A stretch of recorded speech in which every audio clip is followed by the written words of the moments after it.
Peter. Beautiful. All right.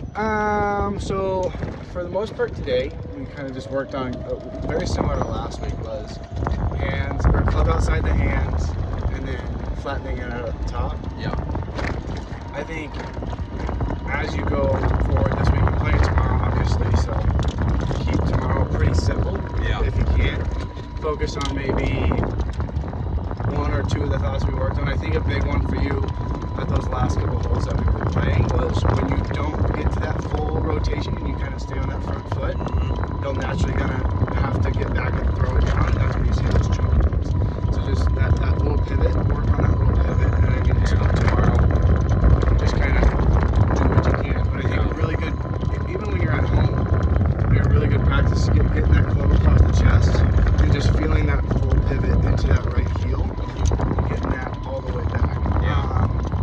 Yeah, as far as practicing goes, I think, like obviously just hitting a lot of golf balls is going to help because you're changing a lot of muscle memory.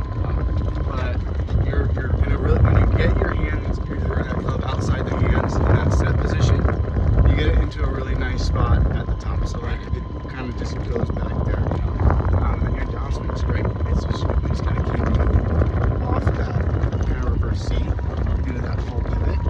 One, you're going to pick up a ton of speed, and two, you're going to pick up a lot of ball striking consistency.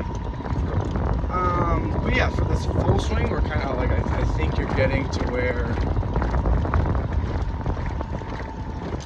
I kind of like want to see your swing. It's Yeah. like there, and then it'll just get easier and easier the more you do it. Kind of like going to the gym. Like obviously when you start curling weights, you can only curl 25, but if you go for a year, you can curl 50s. It's the same way with golf. Your body just gets faster and better.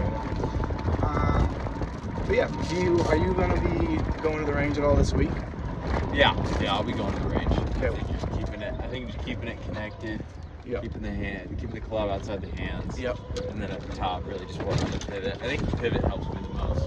Yeah. I mean, that makes a lot of sense. Because like if you're trying to get to these spots without the pivot, you're just kind of like trying to get somewhere with line. You got one hand tied